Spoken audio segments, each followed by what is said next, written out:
Olá, galera! Esse vídeo é especialmente para os meus alunos do 8º C e eu vou falar um pouco sobre a Revolução Industrial.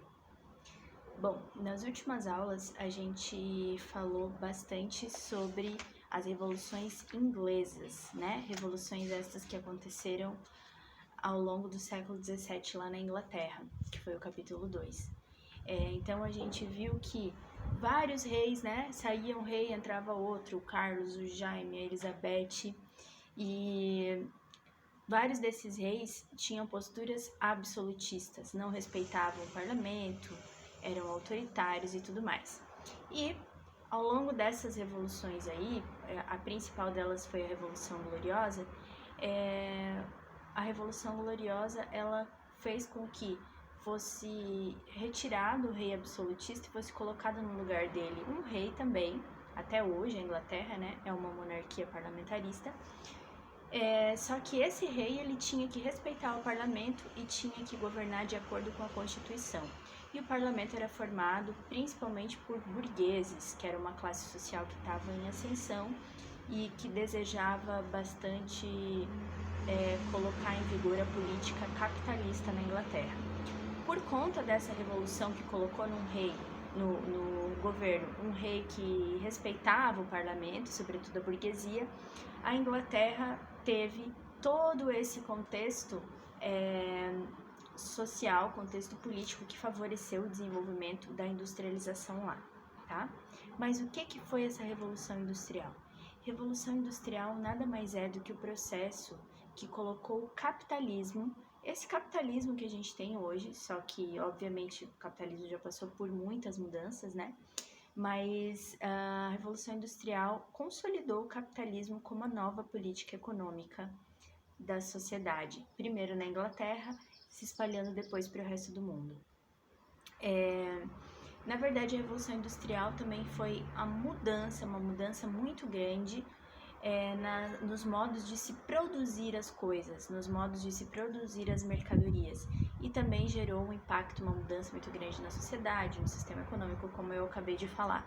No início do capítulo de vocês, tem uma foto, né? A gente está lembrando, estamos no capítulo 3, na página 41, tem uma foto de um filme que se chama Oliver Twist.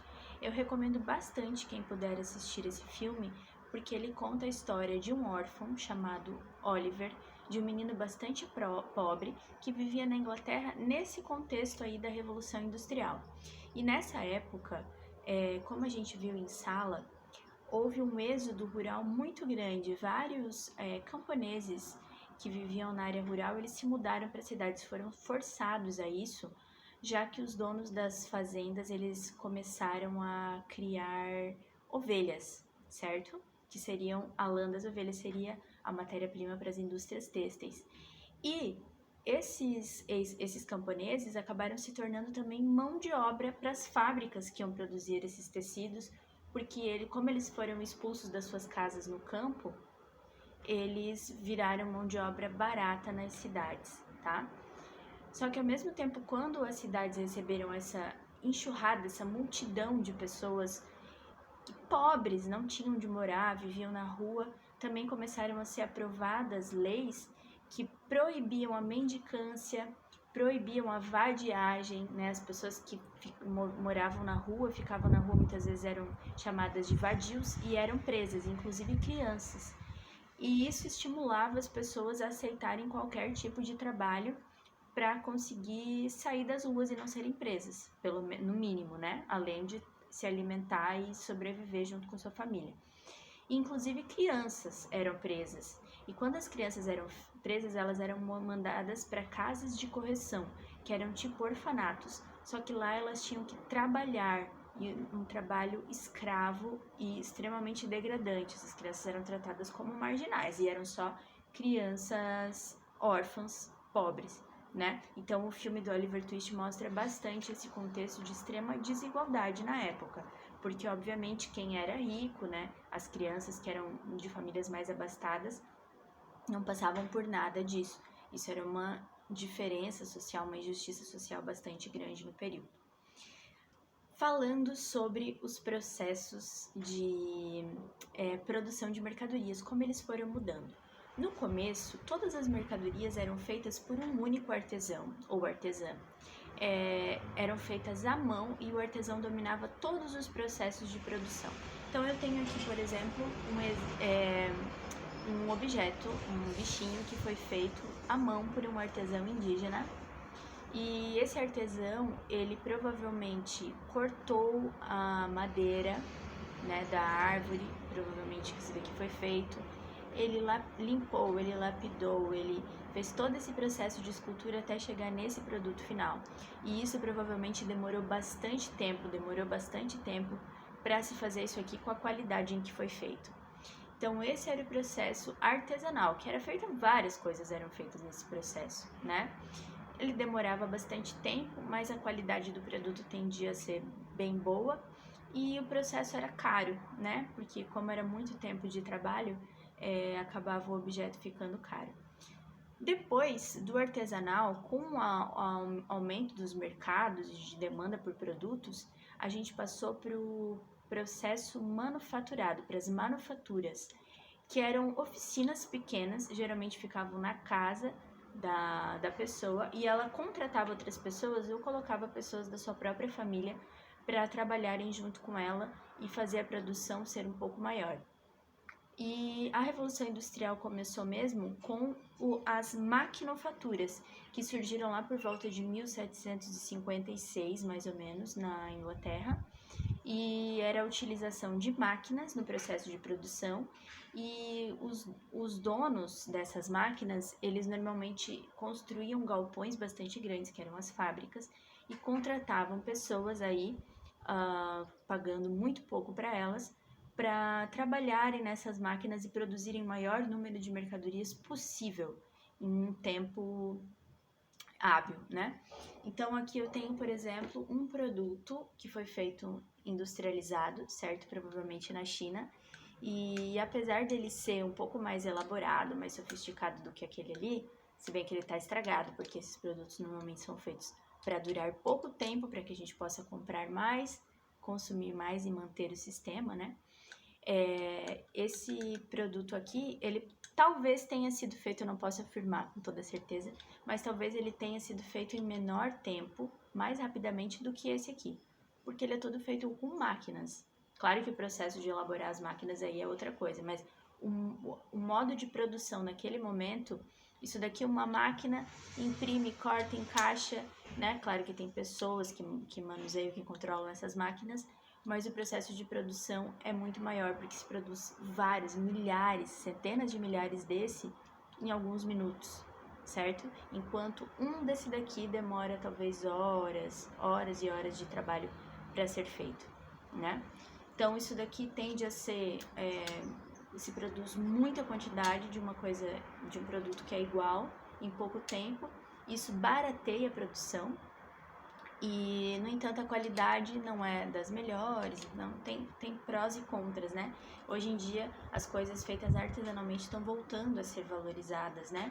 Até porque a gente está beneficiando a nossa economia local, certo? As pessoas que produzem as coisas próximas da gente, dos nossos vizinhos, estão movimentando a nossa economia local e não dando dinheiro para grandes indústrias e tal, grandes corporações. Essa é uma coisa que tem se falado bastante no momento atual. Bom, galera, por que a Inglaterra foi a primeira, então, a ter a Revolução Industrial? Os outros países não tinham, demoraram, né, bastante tempo para ter indústrias como a Inglaterra. Eu já falei que foi por causa da Revolução Gloriosa, porque eles tinham um governo que facilitava, né, o desenvolvimento do capitalismo, mas eles também tinham muito capital acumulado, principalmente com pirataria e com tráfico de escravos, que eles fizeram essas atividades e ganharam muito dinheiro, atividades nada legais, né? Hoje em dia concordamos sobre isso, eu acho. Tinham mão de obra barata e farta desses camponeses para trabalhar nas fábricas, tinham matéria-prima para construção e para o funcionamento das máquinas, por exemplo, o ferro e o carvão. O ferro era utilizado para fazer máquinas e o carvão para movimentar as máquinas. Através da queima do carvão se gerava a energia a vapor, que foi uma inovação bastante grande nesse período, a energia a vapor. tá? Mudou radicalmente a vida das pessoas. O governo, ele financiava a invenção e o surgimento de novas máquinas, então dava dinheiro para os inventores, prêmios e tal, para quem inventasse máquinas que garantissem uma produção cada vez maior de mercadorias. Na página 44 e 45 tem uma linha do tempo falando sobre isso. Talvez a máquina mais famosa foi a criada pelo James Watt, que ele fez melhorias, assim, adaptou a energia a vapor e criou uma máquina bastante potente na época. Beleza, gente. A Revolução Industrial, ela gerou mudanças também na sociedade do período, porque começaram a surgir novos grupos sociais, né? As cidades estavam super movimentadas, grande parte das pessoas mais pobres estavam trabalhando nas fábricas ou em trabalhos relacionados às fábricas, e tinha uma pequena porcentagem de pessoas que eram os donos das fábricas. Esses eram chamados de burgueses, que eram os donos dos meios de produção, a burguesia, e a classe que trabalhava, o grupo que trabalhava nas fábricas para os burgueses, passou a ser chamado de operariado ou proletariado, porque prole significa filhos, então como eles normalmente tinham muitos filhos, então acabou ficando proletariado. Essa é a explicação para a utilização dessa palavra. Então, operários ou proletários que vendiam o seu esforço de trabalho para o dono das fábricas. Trabalhavam lá de 14 a 16 horas por dia, porque na época não tinha nenhuma lei trabalhista, né? E recebiam um salário. Como eu falei, devido às condições de vida daquela época, tudo levava as pessoas a aceitarem salários muito baixos. Senão elas viveriam nas ruas, seriam presas e tal. Então era um ciclo que levava as pessoas a terem a ter uma desigualdade social muito grande, porque os operários trabalhavam longas horas e recebiam muito pouco. Mulheres e crianças trabalhavam, tá? A partir dos 8 anos aproximadamente, as crianças já estavam trabalhando nas fábricas. Só que as mulheres, quando elas engravidavam, por exemplo, claro que mulheres trabalhavam, né? Mas eu quero falar um pouco sobre as situações de trabalho. Quando as mulheres engravidavam, por exemplo, elas não tinham licença maternidade, né? Muitas vezes as mulheres davam à luz no chão da fábrica, porque se elas deixassem de trabalhar, elas não iam receber. Então, muitos bebês nasciam na fábrica e depois também, como elas não tinham com quem deixar, né, não tinha o que fazer, levavam os bebês para a fábrica para trabalhar. A criança já aprendia a viver naquele sistema. Lembrando que mulheres e crianças recebiam um salário muito inferior aos dos homens adultos e eram tratados com muita violência. Era muito comum baterem, né, nas crianças, nas mulheres e tal. Elas eram tratadas com muita violência para que elas pudessem produzir o tanto que os donos das fábricas queriam. Então era uma relação de trabalho muito injusta, né, bem ruim. Mas a Revolução Industrial, ela teve consequências boas, né, claro, positivas e também negativas. As positivas estão por causa do aumento da tecnologia e também da ciência, a medicina também, tudo isso foi melhorando com o tempo. Isso gerou um aumento bastante grande da população mundial. Os transportes se desenvolveram muito, principalmente por causa da energia a vapor, que foi cada vez mais sendo aprimorada. Então surgiram os trens a vapor, os barcos a vapor, os navios, né, que fizeram as pessoas começarem a transitar mais, inclusive virem uma grande leva de imigrantes passou a vir da Europa para a América, povoar a América, inclusive o Brasil, nesse período aí do século XVIII, XIX.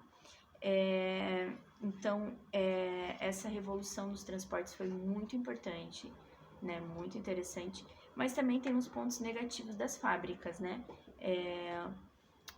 gera poluição, gera impacto ambiental bastante grande, entre outras coisas, impacta as economias locais, né, enfim, tem outros assuntos que a gente vai falar mais pra frente, principalmente quando a gente for estudar a segunda fase da Revolução Industrial. Opa, caiu meu livro. Então, galera, e aí, como as relações de trabalho, elas eram bastante complicadas na época, as pessoas trabalhavam muito, ganhavam pouco, começou a surgir alguns movimentos dos trabalhadores para reclamar por direitos ou para se manifestar, simplesmente. O primeiro movimento não foi assim muito organizado, ele foi um movimento chamado de ludismo e ele se baseava basicamente em as pessoas quebrarem as máquinas, né? Simplesmente destruírem as máquinas, as escondidas assim, as máquinas com que elas trabalhavam nas fábricas, ou seja, as máquinas que pertenciam aos patrões, aos donos das fábricas, e causarem um prejuízo assim aos patrões. Esse movimento foi iniciado por um cara chamado Ned Ludd, e por isso que foi chamado de ludismo. Isso foi em 1813. E muitas pessoas seguiram Ned Ludd, mas aí quando os patrões descobriram e a polícia também e tal, várias dessas pessoas foram presas e mortas, inclusive, tá? Punidas com pena de morte. Só que o movimento dos trabalhadores não parou de se organizar. Eles foram se organizando melhor, cada vez melhor, e surgiram associações operárias e os sindicatos. Sindicatos são grupos de trabalhadores que se dividem por categoria, por exemplo, sindicato dos professores, sindicato dos motoristas de ônibus, sindicato, né? Várias áreas têm os seus sindicatos. E aí eles reivindicam direitos para a sua categoria, para a sua área, certo? E em 1838, esses sindicatos eles escreveram uma carta chamada Carta do Povo, endereçada para as autoridades da época, as autoridades políticas, e exigiam, além de melhorias nas condições de trabalho, também um voto universal para que todas as pessoas, inclusive os mais pobres, todos pudessem votar e garantir melhores condições de vida para o grupo social. E com o tempo, de fato, os trabalhadores foram conseguindo seus direitos. Depois de muita luta, eles foram conseguindo seus direitos, como, por exemplo, a redução das horas de trabalho, primeiro para 10 horas, depois para 8 horas, como a gente tem hoje, é um padrão meio que universal, assim, 8 horas de trabalho, né? É comum em vários países do mundo.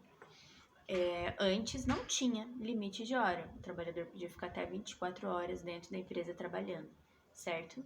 E vários direitos então foram conquistados para tornar essa relação de trabalho menos desigual, né? Mais justa para ambos os lados.